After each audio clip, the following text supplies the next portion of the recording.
What's up, everybody, and welcome back to this week's episode of Track Talkers. We're getting right into it. The blast off of SMX Playoffs is here.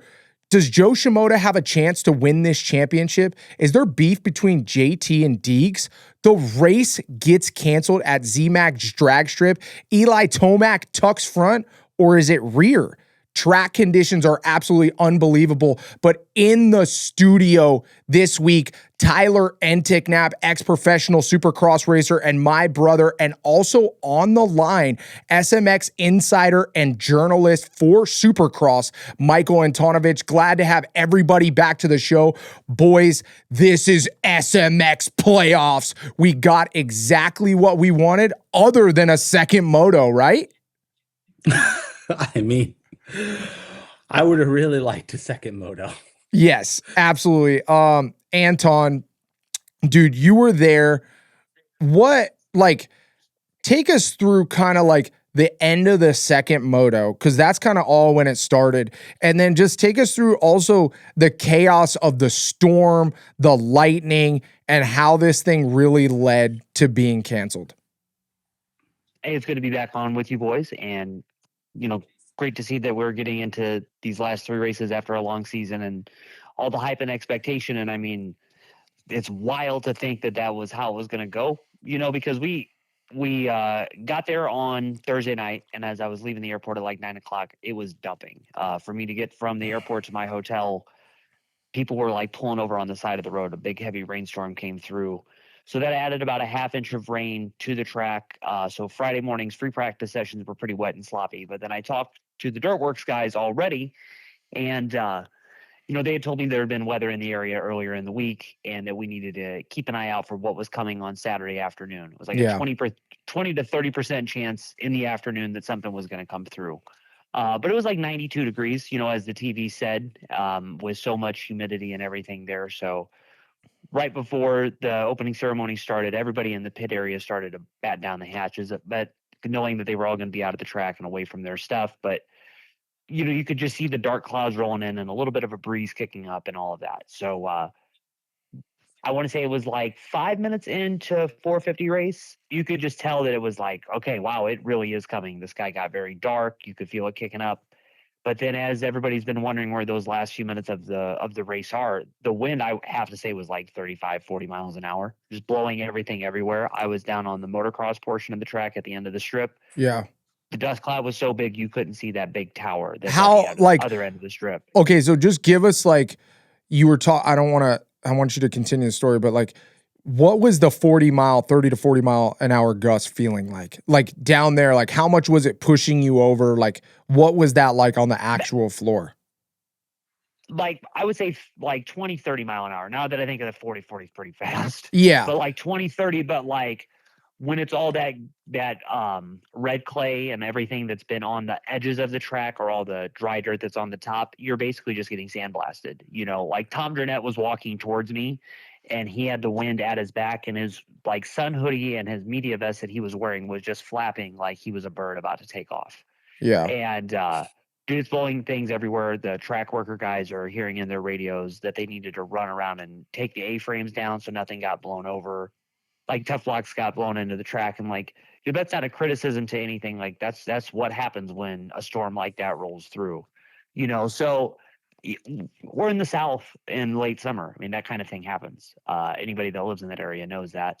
But it was just wild to see that, and I was wondering, man, is it going to get gnarly enough that they're going to just have the wind as a reason to throw the red flag because guys are jumping, 70, 80-foot jumps and all of this stuff, but they just kept it trucking. And that was honestly the biggest thing that I was upset that the press conference got canceled about, because I wanted to hear so badly what guys thought about racing in that condition. When you started the moto 17 minutes ago, it was fine. It was there is a little bit of a breeze. If you watch the start of the race, you can see the easy ups behind the starting gate getting blown around. Yeah. But it's nothing crazy like what was coming. What came there towards the end and was the beginning of the storm that stopped everything was nuts. I could only imagine what it's like when you're in the heat of the moment and then just getting blown around like that. Yeah. To get the race over with, the rain doesn't get really started until everybody's off the track, but they cleared the whole stands out because they know that lightning is coming. And then as soon as As soon as they got the track cleared from the race, they pulled all of their workers off because lighting was in the area. They did no track maintenance or anything really like that for a little bit because then the lightning did start, and then everybody was in the pits just waiting. They sent the All-Star kids, the SMX kids, to the starting line 1 or 2 times, thinking that it was good to go because there had been a break between lightning strikes. But then it struck again. Every time that it struck, it was like I want to say it was like a 15 to a 30-minute delay that they have to go through. Every time that it strikes, the clock resets again. And around, I want to say like 6 o'clock, it was starting to get word from the top that if we get into this window and 2 more lightning strikes happen, we have to call it because there's not enough light left in the day. You know, they don't have the lighting capabilities on the track, everything else that would happen from there. So lightning is the reason that the race got canceled. But then, you know, it's because it got pushed so far back into an unrunnable time zone. And then for everybody to be like, why not race it on Sunday? It's because logistically it's a nightmare. You know, it's a Saturday program. They got to be somewhere today, tomorrow to get the next race on the road. Yeah, and you kind of talked to me about too before this call. You mentioned that the NHRA, one of the bigger races of the season, is going to be at zMAX Drag Strip. What, next weekend too?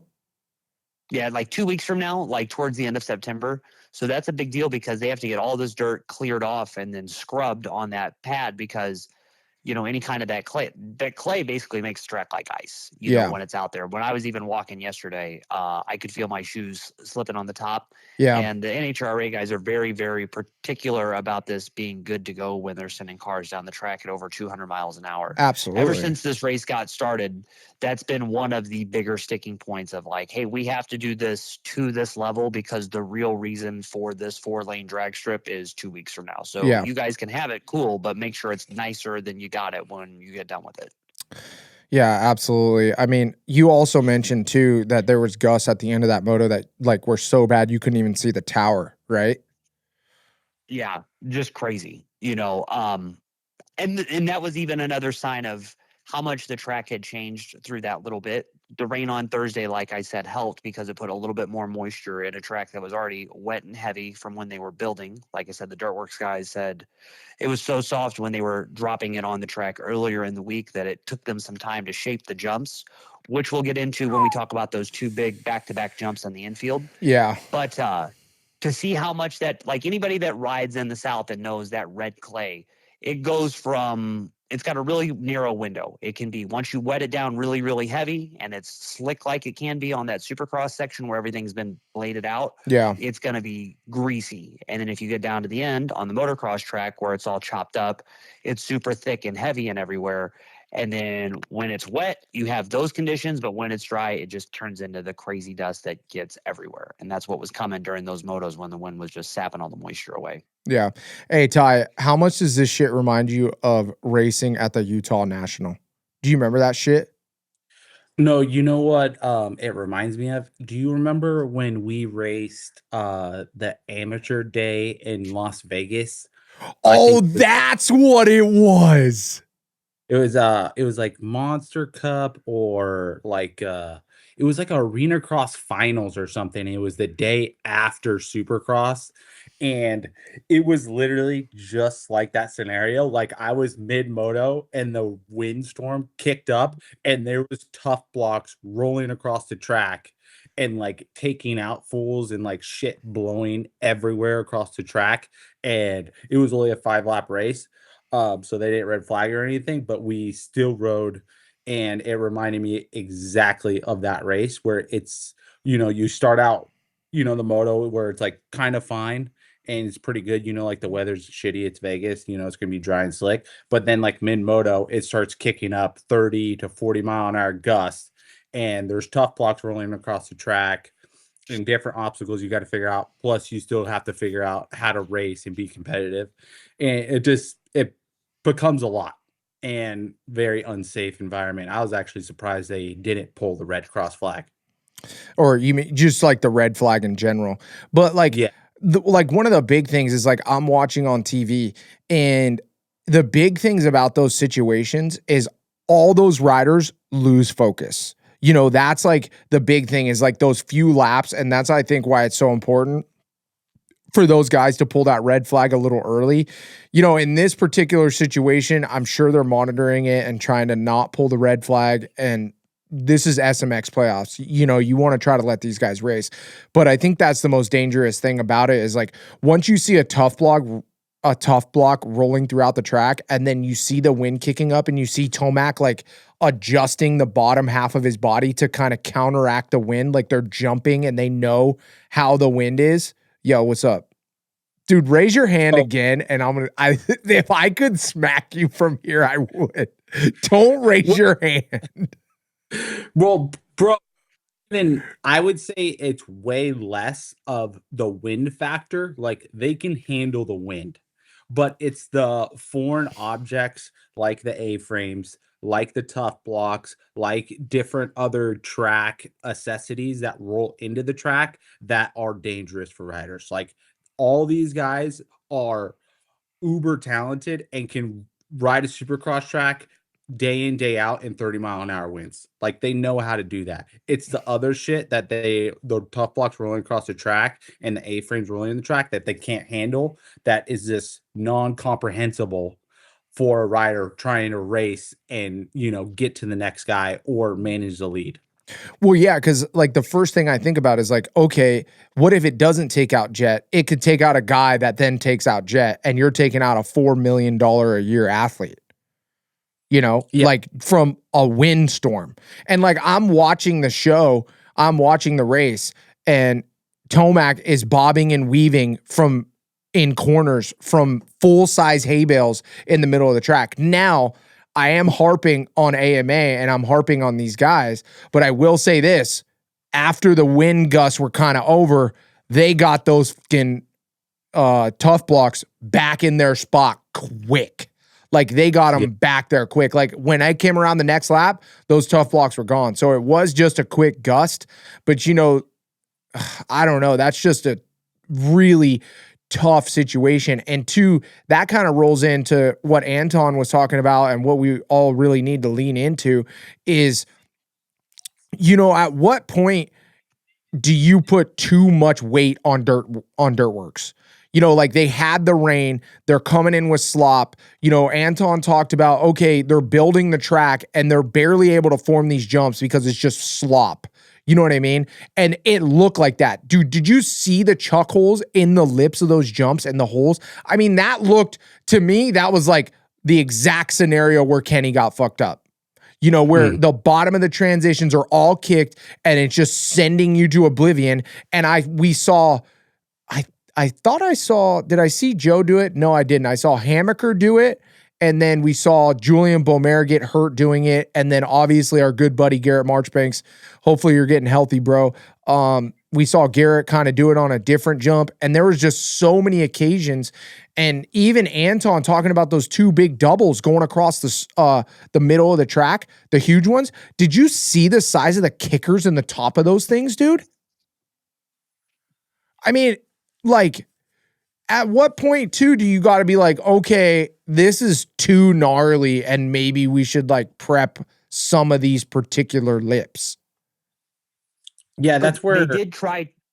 Tough, though, right? For the whole event as a whole, because can you create an additional 15 minutes to go out there and prep 6 lips? I don't know. Anton, what were you going to say? They totally did do their best to get a handle, like especially on the two jumps in the middle, knowing we got to get the pitch of that face right for both of them because so many guys were just trying to figure it out, and then them getting rutted as they took it. But then, you know, by Saturday they were nice and baked in. And I think what I would want to hear from Ty the most is he's been track building and all of that.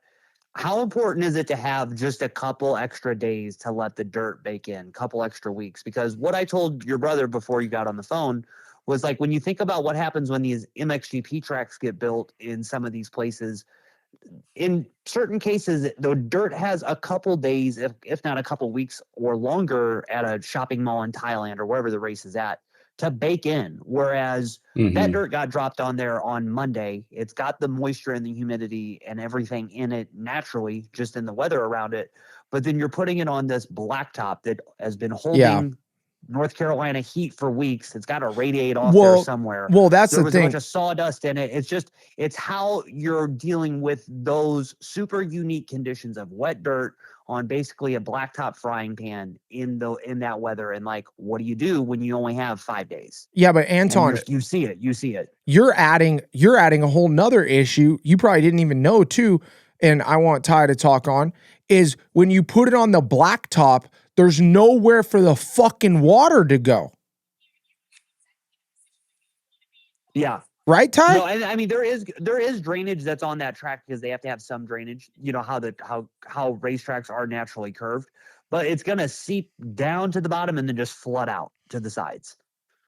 Yeah, I mean, to change the moisture content of like the dirt after it was sealed lower than a foot, it's almost impossible, especially in 1 or 2 days, unless you open up the whole entire lip, get the dirt consistency to exactly what you need it to be, and then put it all together.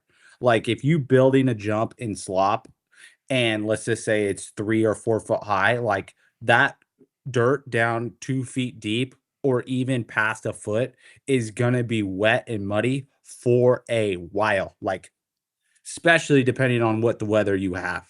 So with that being said, like they do the best that you can do, but going back to what Anton wants to know is, dude, riding the track like a day before and then re-prepping it makes the world of difference. Because as much as, you know, Dirtworks is like perfect at their job and they build this shit way more than I ever, you know, would, is like you can't get every transition and every lip packed to what you want it to be. And a dozer doesn't even compact it, you know, that much. And I doubt that they're going to and roll with a full bucket loader and go pack every single obstacle to make sure that thing's sealed to the, you know, to 98% or whatever they can be.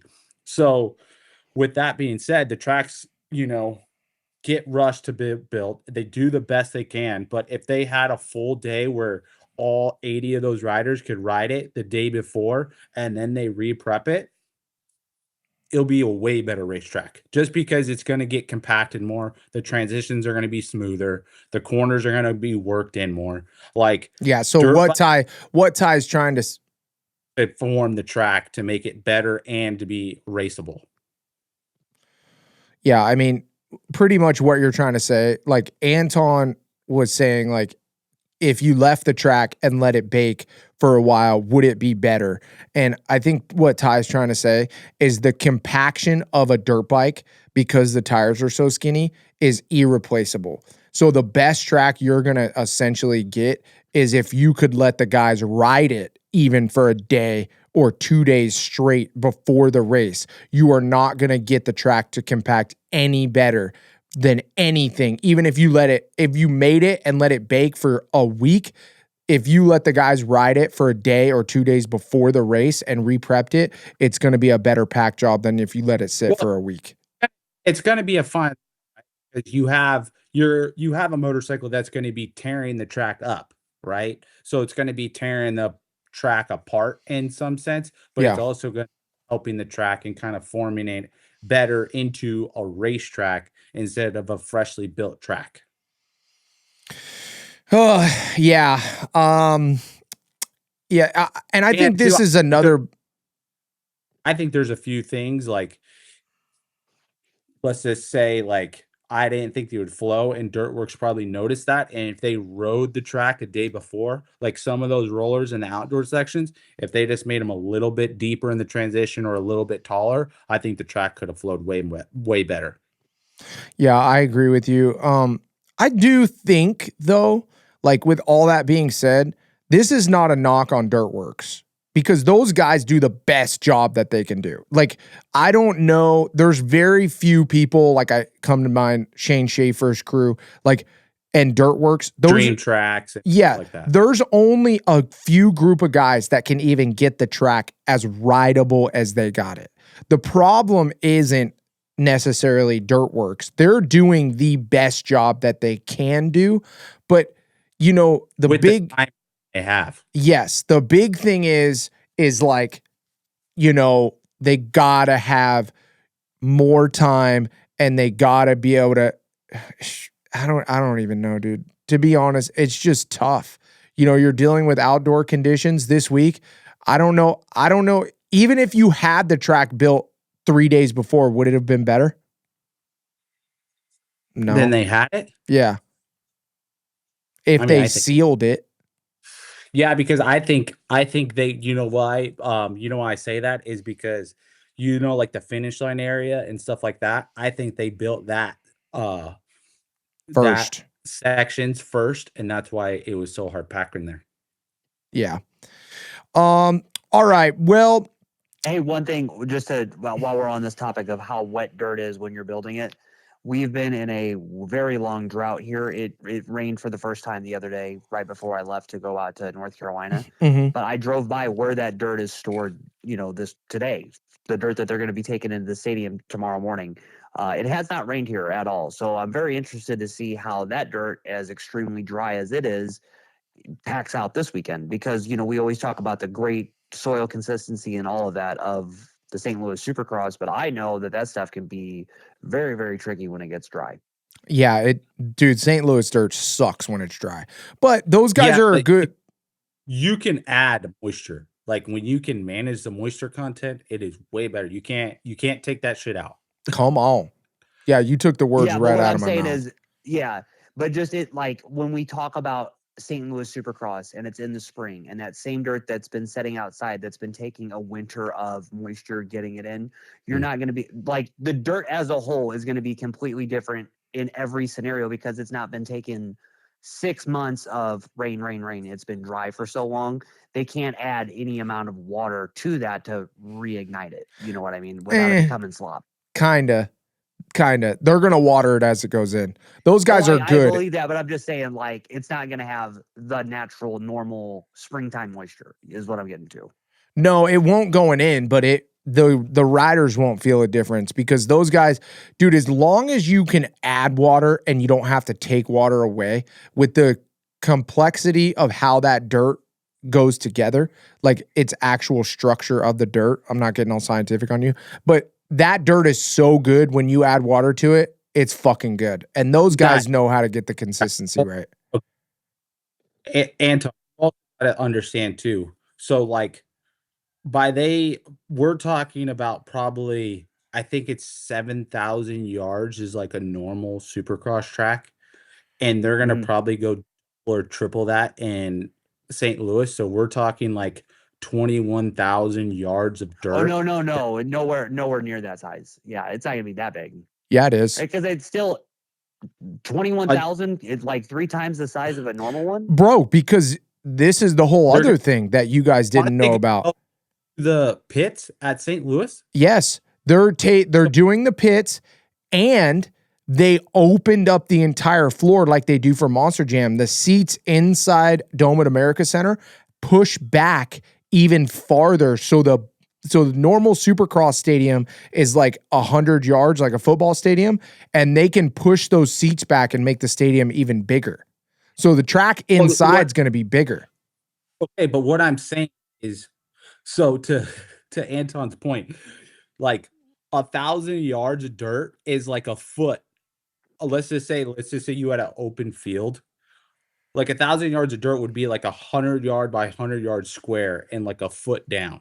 And you're trying to just think of the pile of dirt that's going to be 10,000 yards or 15,000 yards of dirt. There's going to be some moisture after you get off the top. Yeah, no matter what. Even if it is summer. Of the pile in my phone. Oh, right next to you got to send it to us. All right, well, let's finish talking about zMAX drag strip first. I mean, gosh, this is why I love playoffs, is because it just, you know, what's going to happen next. And it's so short and there's just 3 races. It's phenomenal. As far as the track build goes, if it wasn't for the shitty ass dirt that just made it way, way too gnarly, I really liked the layout of the track. I didn't think the layout and like what they had going on was bad. And 2, I don't even mind that it's kind of similar to the years in the past either. Like, I think that should be like a playoff round and you kind of know what you get, right? Yeah. I I like what would be, it's not like tradition, it's like different or signature future features to a location. Yeah. And I think the zMAX drag strip has the layout is kind of its signature feature. Yes. And like the singles in those little corners up and over the guardrails and stuff like that. And then, hey, did you notice that they had like probably like a 50-yard square around the launch pad of the drag strip where they couldn't build on? No, Did I you know? didn't. I didn't notice. I was like, oh, I know exactly why you can't put dirt on that area. That shit's got to be extra sticky Oh, for really? Oh, so that's what the takeoff point, that makes sense. for the dragster. I Yeah. guarantee you like a no build zone. Fucking like freaking Uncle Ty. Yeah, I don't know. I mean, I thought the whole race was good. It's just obviously the dirt was pretty gnarly. Lightning is the reason for the no-go. That was really unfortunate. I do want to Did get in. you like the deep sections where they like made it like super outdoory? I Because I loved it. thought that I loved it. because it made it more racy. Yes. And two, it slowed them down. I'm fine with Yeah. slowing. If you can slow somebody down without making it gnarly, like Mm. crash gnarly, where it's like, the most you're going to do is slow down. You're going to like go over the bars a little bit, or you're going to like stop and lean to one side. Like Yeah. it was slow and it was deep. I really liked that they did that in a place where, there wasn't a lot of danger involved. Yes, I agree. Like I like the deeper like straightaways with like just a single down the straightaways and then the deep ruts where because if you put a good inside rut there, then the inside rut's going to be good every single time. And then why you left it is because it got rough and it got slower. So then the outside started ending up, and then a guy could go through the middle and make it work like Yeah. that. Only when the track is developed and it gets rough. If it's Yes. prepped perfect all the time, then there's only going to be one perfect line. Yep. Anton, question for you. Why not race on Sunday, bro? Why are we not racing on Sunday? Like, why didn't we just postpone? This is the SMX playoffs, the most important races of the year. Why didn't we just postpone it till Sunday? Because Chick-fil-A is closed on Sunday, dude.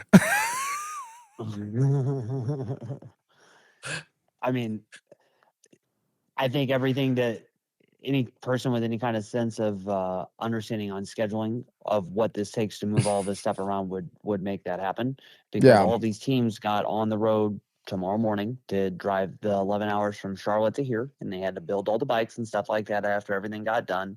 So it's just putting another delay on every team that has to go do everything. And like, yeah, you could change flights and all of that, but like, that's a significant cost for everybody to have to do that. So like, I'm not saying that that's the reason, but like, keep that in mind.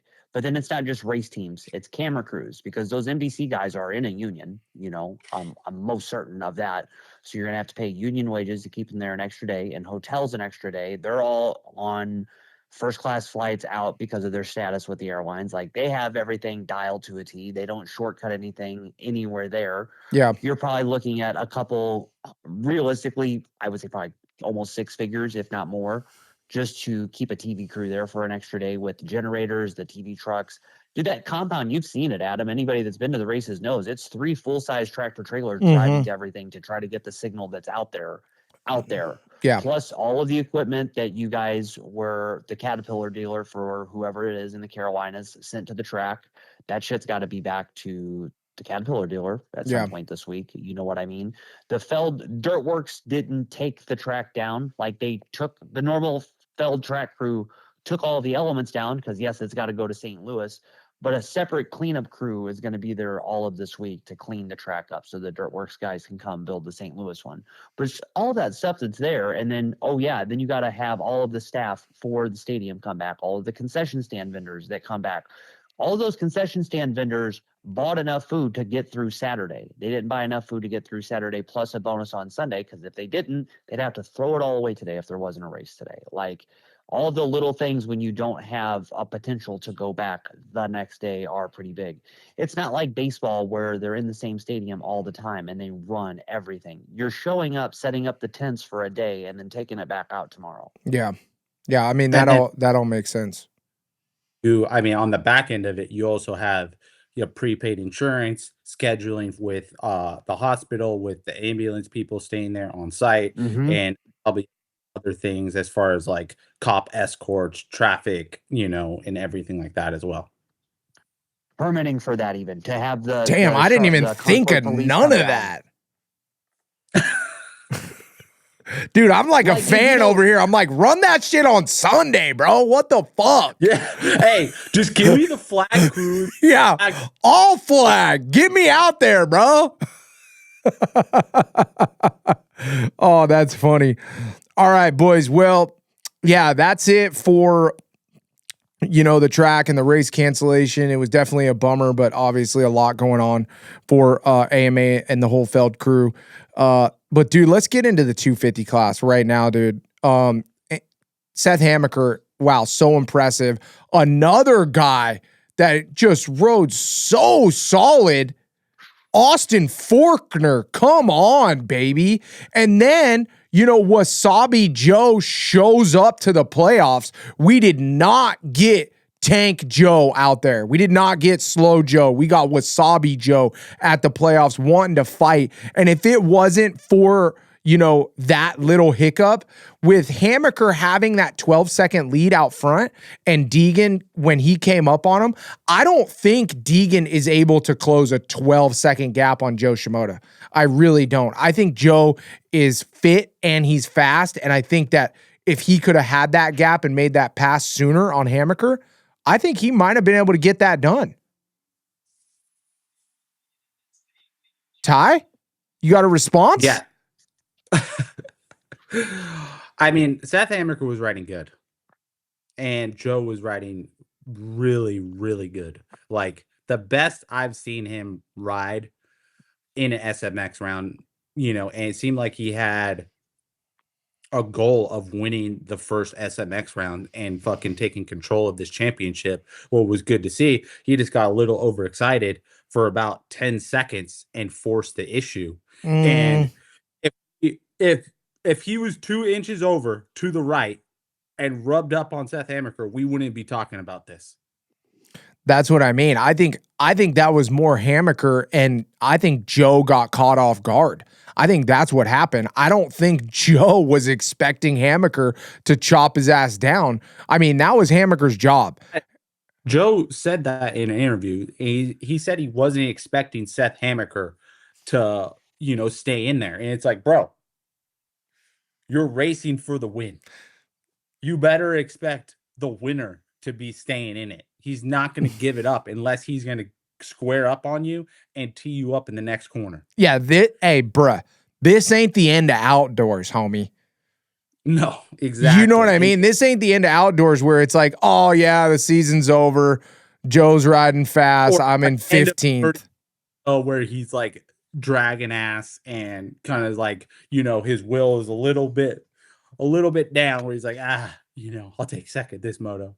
Yeah, and that's like the big thing is was feeling good. Say that again.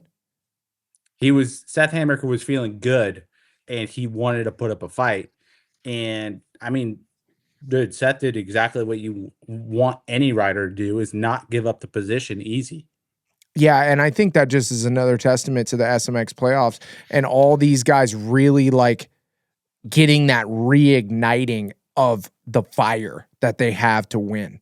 It's just, you've seen it in that Seth Hammaker. I really believe that if Hammaker was, winning an outdoor moto and Joe was behind him at the end of outdoor, Seth probably would have let him, make that pass. But because it's the SMX playoffs and because there's $500,000 on the line for the 250 class and because everybody's back to kind of zero, nah, dude, shut the door. Yeah. Okay, so then what about the Deegan one? Then why did he go all the way to the outside to let Hayden take the inside line with 2 laps to go, a lap to go? Because when I watched it back on replay today, I was like, yo, come on, man, you gave him 10 feet and the inside line and the only turn that mattered, you know. You want to know why? I'm gonna tell you why. And this is 100%. Ty, tell me I'm wrong right here, dog. Once you get late into those fucking motos, you start to get really, really tired. And when you get tired and you're out front, you start thinking about what the fuck could go wrong. And then you start losing the will to fight. And then once you lose that, you see Deegan coming up, and you know this little fucking punk kid will take you out and do anything for the win because all the shit he talks. And then all of a sudden, when you're that tired, your brain starts fatiguing, you're not thinking clearly, and you're like, fuck, dude, I should probably just take second and get the championship points. And so his ass went outside and had a totally different mentality, because instead of being fresh and your heart rate being way up and all that adrenaline pumping when Joe got behind him and he's like ready to fight and do whatever it takes to win, he was fatigued. He was getting caught. He knew he was slower. And he's like, shit, I jumped on the red lights. I'm going to lose. If I lose this spot plus another spot, it's going to be worse. This track is so gnarly, I could eat shit at any moment. Let this freaking punk kid go by, take his championship points, and I'm going to live to fight another day. Yeah, you're wrong. What? I think it's way simpler than that. I think Deegan made the pass so fast, and Seth Hammaker felt like he didn't have the advantage on Deegan, so he just submitted. Because when Seth Hammaker feels like you have the advantage, or when you feel like you have the advantage for the guy next to you, you're gonna, either force the issue or try to make the pass back. But late in that race, Seth Hammaker did not have the advantage on Deegan. So it kind of summed up what you were saying all in one. But yeah, I think a little bit of a lack of confidence against Deegan. Yeah. And then making the pass quick just was like, all right, bro, you got this. That's yours. You take it. Yeah. Boy, hey, Anton would probably do the same thing to Joe Shimoda if Deegan was in a different place. But I think if Deegan was, let's just say, oh my God, I just thought about this scenario and it made me laugh. Because let's just say Joe in the Seth Hammaker situation, and then we put Deegan in that place, I think Deegan gasses it even farther into that corner and just goes straight and cuts off Seth Hammaker, squares it up, and then makes the corner. 1,000%. If Deegan would swap out for Joe for that early moto pass where Joe crashed, Deegan literally jumps straight into him and just says, okay, fuck it. I guess we're both going to hit and go into the corner. Yeah. There would have been no try to break and save. Yeah. He's like, I'm not even going to take the chance of clipping this inside tough block. I'm literally just going to go straight and make you stop and then cut down. No, he would have just hit him. They would have both just hit, but Deegan would have been fine with it. Yeah. I mean, a little rubbage is nothing, for the Deegs, but he would have made both of them stop. Yeah, for sure. Anton, what was your reaction to, both those passes? On the Joe one, the thing that I had been thinking about all day, even from when I watched the second time qualifying session from the stands, was how with those rollers, how your setup into them determined where your line was going to be exiting them and then into that kind of off-centered corner. It, it wasn't exactly a straight turn. And the way that, because that was the moto, but the Supercross section, and you're going fast, but you're this, and this, and how your bike was settled and what line you took, and then how much it dove into that rut, because that spot seemed really soft in practice. So I think when Joe went into that, it was kind of like, that was already a very tricky spot all day. I watched a lot of guys have issues with it, jump into that spot, and it'd be so soft that they pretty much went to a dead stop. So when I watched the replay there, I'm like, oh, wow, that spot got somebody else again today. There you go. Yeah. But then good for Joe to jump up and get going again, because he was out of the top 10 and then raced his way back into fourth and was third, was quick with it. Yeah. The fastest lap of the race, all of that. With the second one with Hayden, this is one thing that I wish people that were at the race know this for sure. But now that we've been to Charlotte 3 times and Hayden, from the family living in North Carolina for that little bit for Haley to do her deal, they really have an affection towards that kid. And when he started putting the charge in for Seth, you could hear the excitement build and build and build. And then when he got close, the entire place erupted. Like you watching people jump up on their feet, following them with their eyes all the way to the outside of the moto section. They were about it. And then when the pass finally did happen, he made it count, did it, waited for the opportunity, seized it, sped off, and just was like, oh yeah, I've been waiting to do that the whole moto. And did, he did chop away at the gap over and over and over and then made the pass when it counted. Yeah. Yeah. I mean, it just seems like, and everybody already knows this, but it just seems like Deegan's like one of those guys right now where he has so much confidence. He knows he's going to win. It's just, and everybody else kind of knows it too, which means we're just kind of waiting for the 450 class. Right? Yeah. Yeah. Yeah, interesting. I talked about it in the beginning of the show, and I wanted to address it with both of you boys. We saw the interview with JT and Hayden, and I thought that was interesting because he was kind of like short and dickish to JT before the show, no pun intended. And it was like, it felt like to me that they had beef, but Anton was there. He's got more info. So Anton, hit us with the info before we talk more about that.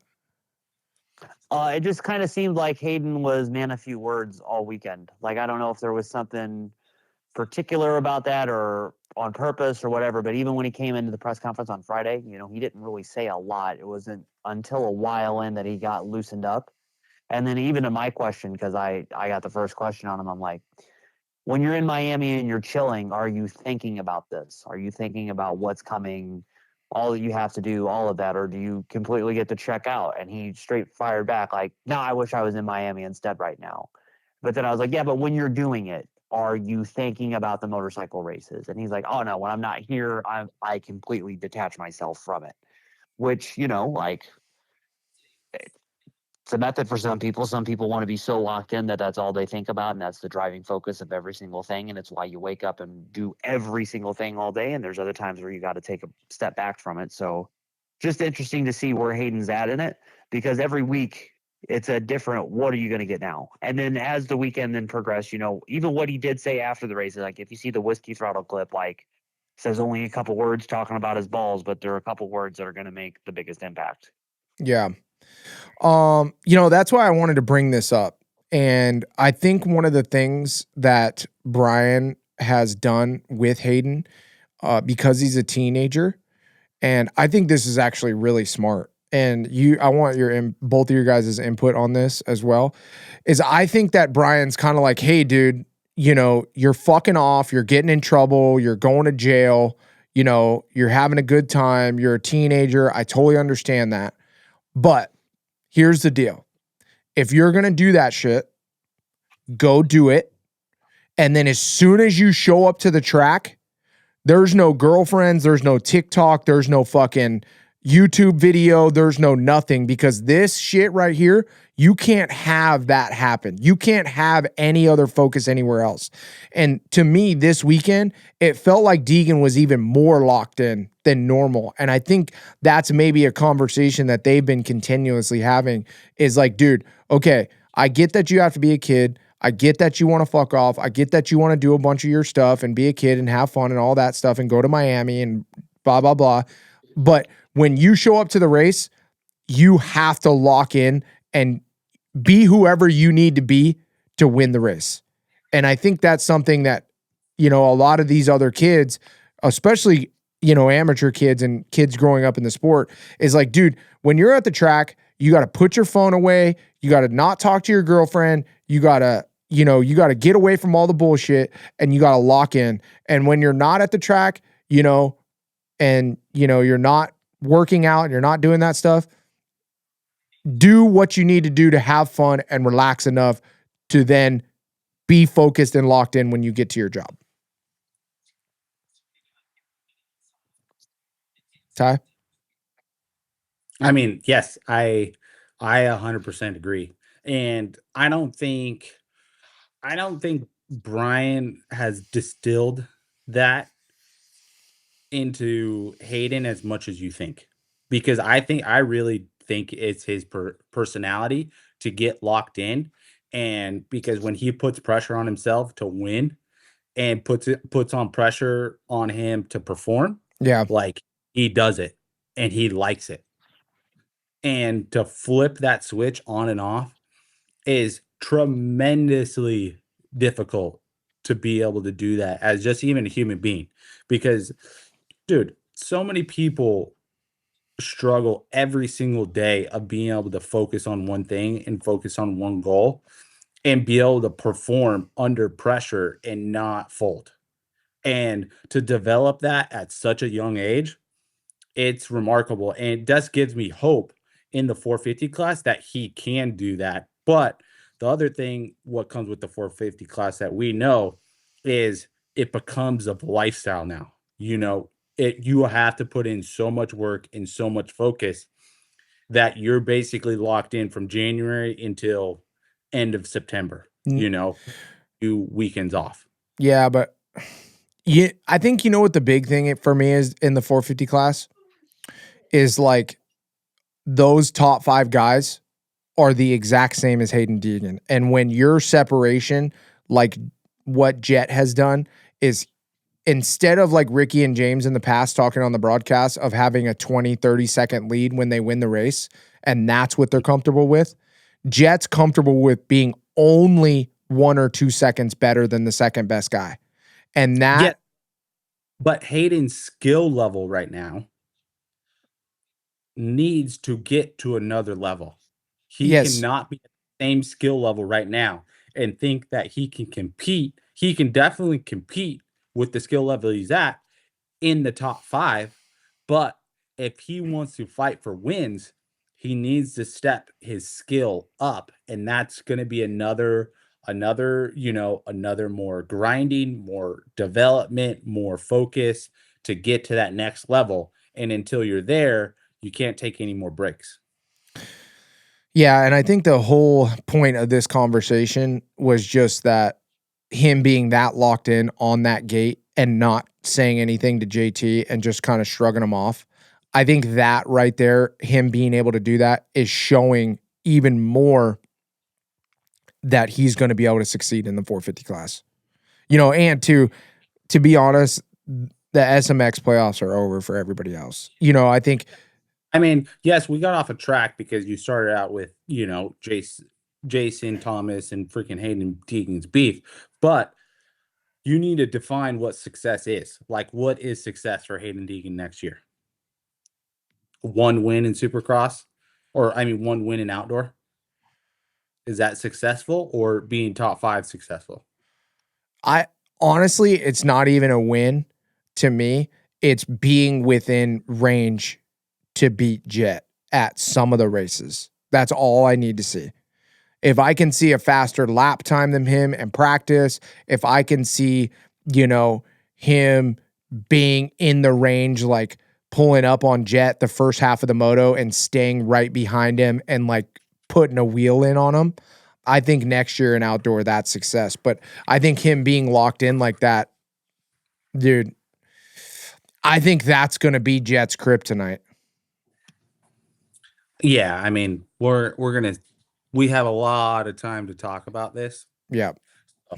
We need to move on to what do you guys think about Levi Kitchen and Seth Hamaker's penalties, as far as Levi Kitchen got 1 position penalty and a 5-point championship deduction, and then Seth Hamaker got a 5-point deduction. But I believe they only got that in Moto 1, because I have the points right here. And Hayden Deegan got 50 on the weekend, Joe got 42, and then Seth Hamaker got 34, and then Tom Vial got 33, and Levi Kitchen got 29. So, yeah, let's put it this way, dude. And Anton, I want you to chime in on this too.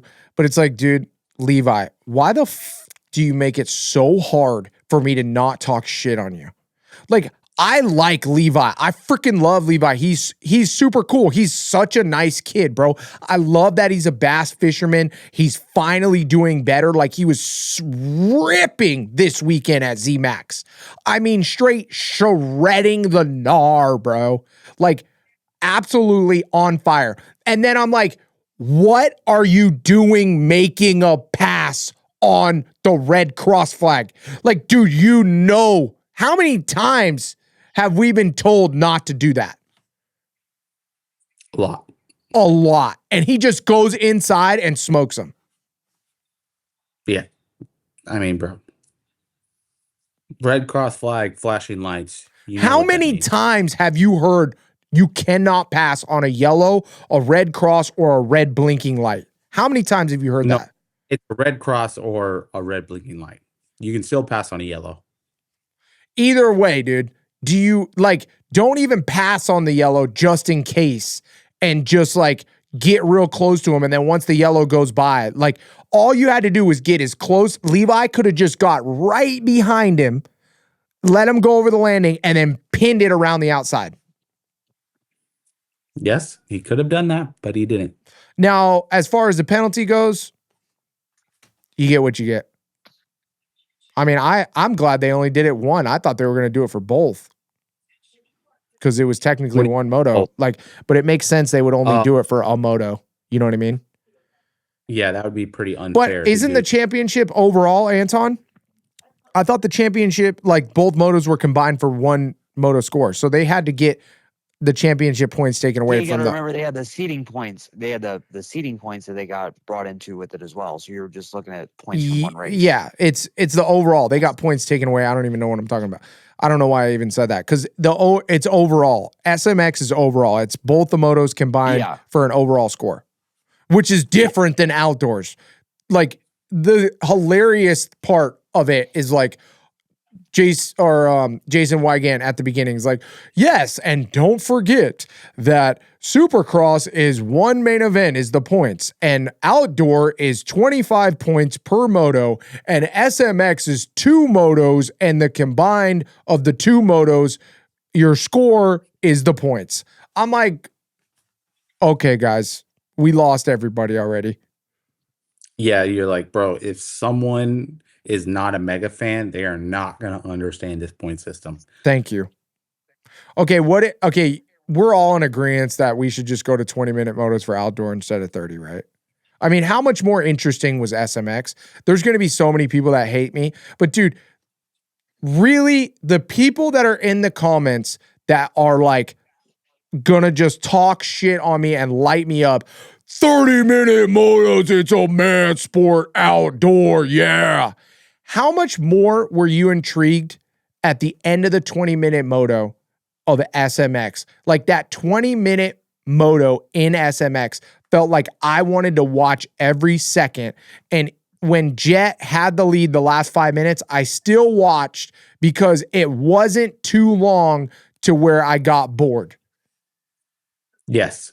The checkpoints in a 20-minute moto are very intriguing. Like first 10 minutes, halfway. Oh, you're like, oh, sweet, halfway. Like, let's go. And then another 10 minutes, 2 lap board comes out. You're like, all right, we're in there. 15 minutes and then halfway and then another 15 minutes and then the 2 lap board. Like, those are some long checkpoints. Like, I'm not going to lie. I fell asleep a couple times in outdoors this year. Yes, because Jet's out front and you're just like, well, I kind of know what's going to happen here. Tomac clearly doesn't have a push in the second moto. Anton, what was the vibes like at the actual race for the 20-minute compared to the 30-minute? Because you've been at the races the whole entire year. Like, what's your consensus on that? As a photographer, it's really hard because when you have a 2-minute lap time, you only get a handful of chances to have people come by to shoot them. Yeah. So you really do see That how long the track is and how those things go. Realistically, the thing that makes you see how much time is of the essence when you have a track that's as large as the SMX track is during time qualifying when they only have 10 minutes because they really only get 2 or 3 chances of a fast lap. And if somebody messes it up, like if you come by the Supercross rhythm section and the yellow flags are out and you can't do the big line through it, that lap's wasted. you know? Yeah. So I Yeah. could see where the strategy comes in. Even a few more minutes would have made a difference for some of the late race battles that were shaping up further back in. And, like people didn't see that. But like J Coop went from being down in the first turn to 11th and within 10 feet of Barsha to make a pass for 10th on the last lap. Yeah. Another lap, another 10 minutes, who knows what he gets up to. And that's the kind of, dog it out determination that some guys have, or you see what just plays out, whatever. I think 20 is the perfect little blend for the SMX races because you're trying to keep people's attention just long enough, but 15 minutes is too short. It doesn't give enough of the stuff to play out the way that it needs to. Like 20 is a good balance, but as we talked about a couple months ago, I'd rather see the Nationals stay 30 just off of everything that they are. Like 30 minutes is a good run it out, prove how badass you are. Yeah, but dude, But like we don't gotta get even into that. yeah, but even like another thing though, just like what you said, and I know you said we don't have to get into it, but it was a perfect example. If Jet was in a 20-minute moto in outdoors and he fell, then he couldn't get back up to first. 30 minutes is enough for Jet to get back up to first place, where he just gets the same amount of points. If you make it a little shorter, at least the top guys actually have to lose some points and there's some kind of interest. Hey, here's a thought. Okay. What about 20 minutes plus 3 laps? So you'll still end up right at the 30-minute mark. Maybe Ty's a genius. All right. Well, let's move on to the 450 class. Jet Lawrence gets the whole, pretty much gets the whole shot and wins. That's the end of that. All right. End of the show. Like, fuck, dude. You know what really sucks? And I want to hear your guys' opinion on this too. Jet's bike looked like shit. It looks soft and he still beat everybody. Yeah, he didn't look super comfortable. Like he was making a lot of mistakes and still winning. That's what I mean, dude. His bike Like was way too soft and he still won. And like his line selection looked like shit. Like he was squaring up turns and trying to get out of the ruts and he was still leading. What was like, this guy is messing around right now looking for new lines and he's still winning. And I will say this, towards the end of the moto, some of those lines were actually really, really good lines, but you could tell he was searching to try to find something that would work for his bike. Yeah, but when you're finding that good of line that late, that means you're literally having to slow down to get to look. that. Yes. Okay, how about this? You guys both watched the episode, right? Did you guys know instantly that Eli Tomac didn't tuck his front tire? Because I did. And they said multiple times, Ricky and James were like, oh, he tucked front, he tucked front, he tucked front, like 5 times. His rear wheel pulled up out of the rut. Yes. Like, wasn't that really clear to you guys? That was really clear. I just saw the replay a minute ago and saw it, and I was like, oh, the back end never even got settled in the rut. And if he's riding the scoop, he's got no side bite. How did we all miss this? Were they not watching the same feed that we were? Well, bro, I missed the last 3 laps, so. Yeah, I mean, we all did. Everybody that watched missed the last, what was it, lap and a half? I think it's just the last lap and a half, yeah. What was that, Ty? Last lap and a half that everybody watched on TV. Yeah. Drone footage was cool. I enjoyed the drone footage. I thought the commentary was a little rust, but they'll get into it, right? What did you guys think about the commentary? Okay. We can skip the phone footage. This is why I want to talk to you guys about, because I think some silly season stuff that I'm interested in, and we didn't pre-show talk on this, but listen to me, okay? Christian Craig just signed a quad lock Honda last week, okay? Yep. Jorge Prado didn't go to Cali or didn't race for Cali this last weekend. Jason Anderson's probably going to go somewhere else, so there's 2 spots on Cali. Is that going to be Joey Savacci and Chase Sexton on Kawasaki next year? I don't know. You think Joey? I doubt that.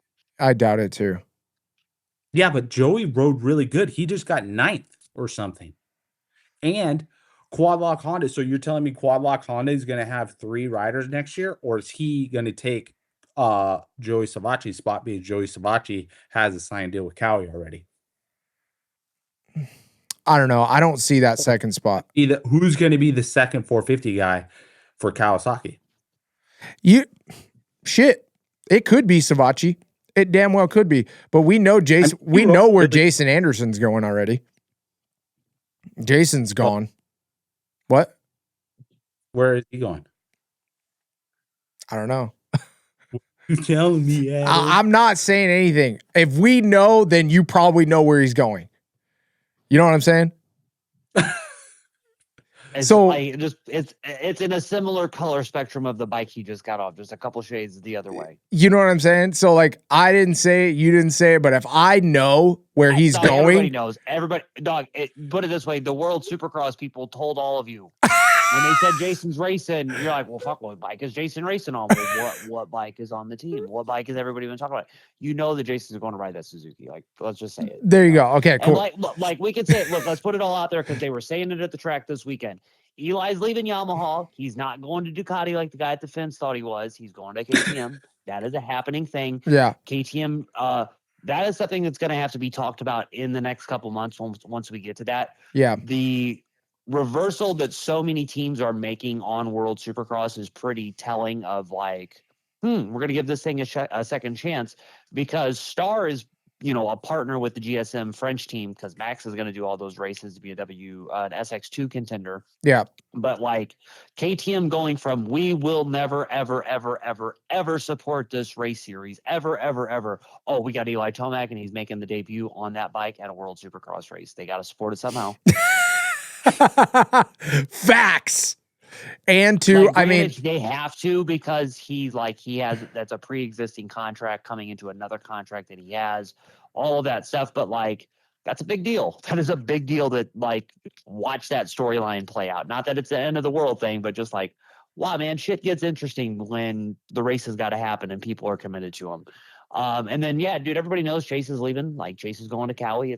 Everything's in the works. All the pieces are already happening behind the scenes to make this stuff go on. Yeah. Jorge's out of there. Him and Jason have nothing on the truck. Like the bikes are there, but they don't have any personal belongings on the truck or anything like that. There you go. Yeah. What do you guys think? Hey, Anton, did you watch the broadcast? I just got it finished right now, but I didn't watch it with TV on or with audio on. Okay. Well, anyway, so I'll kind of catch you up to speed. I thought it was very interesting that Ricky Carmichael would like drop in tidbits of like, oh, I think Eli Tomac is such a good athlete for, training at the Star facility when we all know he's leaving or whatever in a few weeks. And then he's like, yeah, Chase Sexton was testing with KTM and we know he's leaving too, but wouldn't say. It's like, dude, if you're telling everybody they're leaving, like you should be able to drop where they're going. Yeah, but I still think that's like that.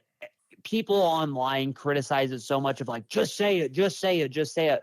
But when they're in an official position like that, and like, yeah, our position's tight.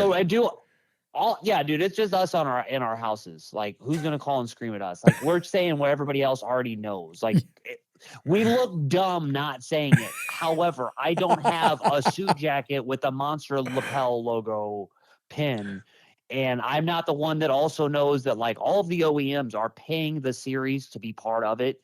And like, it's a little bit of a slap in the face when everybody's in agreement of like, hey, we have to respect the contracts that we have and this, and this. We all know that everything is working in the background to do this, but the last line of defense, rather than us just come out and completely blow out, well, so-and-so is going to here to da-da-da-da-da. They just can't say it. But I mean, if you're listening to this show, you know where everybody's going already. Like, It makes sense. I get it. I get where that's cool that Ricky said that. I'm glad you said that, Ty. That's cool that Ricky was bringing that up because I like Ricky. Like Ricky and I talk quite a bit, not all the time, but when I see Ricky at the track, we always do have a good conversation. And you can't tell me that man that is that savage of a dirt bike racer is just dumb. Like all these fans think that he is. It's just whatever they have him coach to say when he's on camera is one thing, but if you hear him in conversation talk about how the races play out or how the bikes play out, or knowing what's happening within the sport because he lives down the street from the Star compound still that used to be his property. He knows his shit. He's not stupid, you know, for everybody else. Not to you boys. You guys know. It's everybody else that just thinks he's dumb now. He's not dumb. Yeah, but bro, look it. For all the fans out there, we get it. He smoked Daniel Blair. Okay, he talked shit on Daniel Blair. We get it. Well, here's the deal, guys. Ricky Carmichael has achieved a perfect season. He's won multiple championships, and he's sitting on a fat wad of cash. Ricky just is doing whatever he wants, bro. He doesn't really care. If people thinks he's stupid or he's a dick, I don't think that bothers him as much because he succeeded in what he wanted to do. Right? Yeah, no, totally. Totally. I think totally. I mean, Ricky knows like he got there. Dude, you don't get to the top without stepping on a couple people. That's just the facts of life. Damn. Did he get a perfect twice? Yes, he did. On a 2-stroke and a 4-stroke. Damn. And like, to be honest, what Ricky did to Daniel, I mean, he was definitely pissed. And it was a dick move. But I'd never had a problem with Ricky. Ricky's always been cool as shit to me. I say what up to Rick. I don't know. It is what it is. I'm just not sure that Ricky's super bothered by it. If I had as much money in championships as Ricky, I probably wouldn't be bothered by it either. Right? Nope. Cool. No. All right. Anything else, boys? Yeah, and the fans too. Like, ask yourself, if you had those championships and that money, what would you really feel about the rest of us all talking shit? I don't know. All right. Anything else, boys? What do we think? What are coming into St. Louis? A lot of the same? Jet and Hayden win. Jet gets even better. How can we change that? Like, how can we change like the situation where like we can get like more parity in this? Flood the fucking shit out of St. Louis and make it a mud hole, and Jet's not going to do as well. That's my conspiracy. That's why they canceled second moto at zMAX, because they want Jet to win and they know it was super wet, so he's probably going to have a tough time. They wrote the script at zMAX, bro. They knew Jet put in a phone call. He's like, yo, Mikey, cancel that shit, bro. It's raining, dude. I don't like the rain. Oh, that's have the silly. weather control planes fly overhead. To be honest, Ty, I really don't know. I just think Jet and Hayden are so good right now that they're. I would say do a 1-lap sprint and but Jet's probably still going to get the whole shot because those guys are so clutch under pressure that they're going to figure out a way to, you know what I mean? They're that good. I don't even. Yeah. What do you do? Like, okay, this is actually a great question. Anton and Ty, you go first because you get cut off every time anybody talks. Anything in the world, what would you do to make it so there was more parity? Like, silliest shit you can think of, doesn't matter. What could you do to get Jet to actually get like a 10th? Staggered start. No. Moto. How long was the moto? He's still going to do it. I don't. A staggered start where the fastest goes to last and then the last goes to first. For 20 minutes, where do you think Jet ends up still? Not 10th. On a super motocross track, it's gonna be harder. Yeah, but what are you gonna do though? That's the thing. If you do a staggered restart and you put the slowest in front, he's still gonna win. You'd have to put the fastest guys in front and then put Jet still in the back. No, I think it opens up the opportunity to have different winners, but the danger factor is astronomical problem. Okay, Anton, you're up.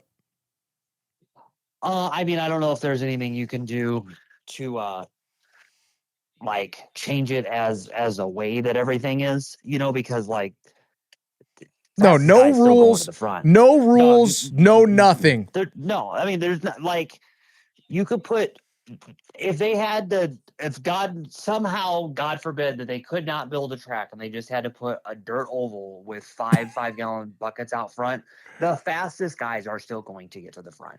Justin Cooper was 22nd and 30 seconds, like 22nd position, 30 something seconds down from everybody when he got up in the second turn. I don't know if you've rewatched the race, but you see that like he goes into the turn, gets pushed wide, and then just boom, dumps it right into the tuck block and gets up.